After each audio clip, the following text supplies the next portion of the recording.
Hi అండి, అందరికీ నమస్కారం. ఈ రోజు వీడియోలో గోంగూర చికెన్ ఎలా చేసుకోవాలో చూపించబోతున్నాను. అన్నంలోకైనా చపాతీలోకైనా బిర్యానీ కాంబినేషన్ లోకైనా భలే ఉంటుందండి. తప్పకుండా ట్రై చేయండి, చాలా చాలా టేస్టీగా ఉంటుందన్నమాట.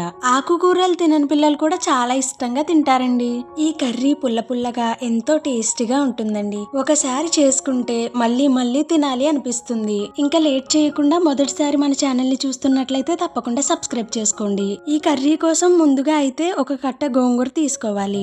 ఒట్టి ఆకుల్ని మాత్రమే తీసుకోండి, కాడలు అవసరం లేదు. ఇందులో ఉన్న చెత్త అంతా తీసేసుకుని ఆకుని నీట్ గా శుభ్రం చేసుకోవాలి. ఇలా శుభ్రం చేసుకున్న గోంగూరలో గ్లాస్ వాటర్ వేసి మెత్తగా పేస్ట్ అయ్యే వరకు మగ్గించుకోవాలి. మరో పక్క చికెన్ ని 1-2 సార్లు నీట్ గా శుభ్రం చేసుకోవాలండి. అందులో ఉన్న వాటర్ అంతా వంపేసుకోవాలి.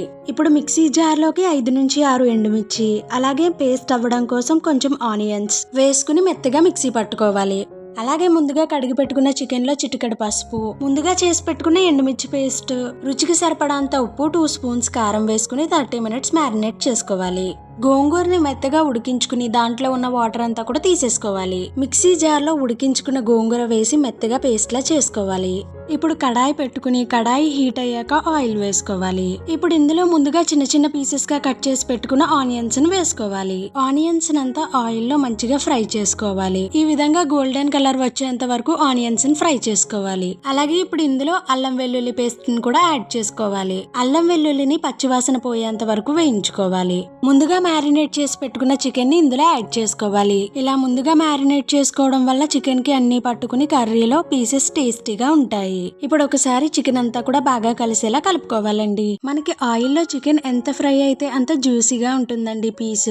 ఈ విధంగా ఉడికాక 1 స్పూన్ గరం మసాలా వేసుకోవాలి. గరం మసాలా వల్ల మంచి స్మెల్ తో పాటు మంచి టేస్ట్ కూడా వస్తుంది. సో దీనిని ముక్కకు పట్టుకునేలా మిక్స్ చేసుకోవాలి. ఇప్పుడు ఇందులో గ్లాస్ వాటర్ వేసుకుని అంతా కలిసేలా కలుపుకోవాలి. వాటర్ ఎక్కువ వేసుకోవాల్సిన అవసరం లేదు. ఇలా ఉడికించుకున్నప్పుడు చికెన్ నుంచి కూడా వాటర్ వస్తుంది. చూసారు కదా, మనం వేసుకున్న దానికి ఇంకొకంత వాటర్ వచ్చింది. మీడియం ఫ్లేమ్ లో పట్టుకుని మధ్య మధ్యలో కలుపుకుంటూ ఉండాలి. చికెన్ సగం ఉడికిన తర్వాత ముందుగా పేస్ట్ లా చేసుకున్న గోంగూర పేస్ట్ ని అందులో వేసుకోవాలి.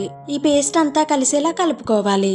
ఈ విధంగా మొత్తం అంతా కలిసేలా కలుపుకోవాలి. వంట రాని వాళ్ళ కోసం ఇది చెప్తున్నా, నాన్ వెజ్ కర్రీస్ చేసేటప్పుడు ఆయిల్ కొంచెం ఎక్కువగానే వేసుకోవాలి. ఫైనల్ గా అయితే కొత్తిమీరను వేసుకోవాలి. కొత్తిమీరను వేసుకోవడం వల్ల మంచి స్మెల్ తో పాటు రిచ్ టేస్ట్ అయితే వస్తుంది. ఇప్పుడైతే మూత పెట్టేసుకోవాలి. మధ్య మధ్యలో మూత తీస్తూ మొత్తం అంతా కలిసేలా కలుపుకుంటూ ఉడికించుకోవాలి. ఇలా దగ్గర పడ్డాక స్టవ్ ఆఫ్ చేసేసుకోవడమే.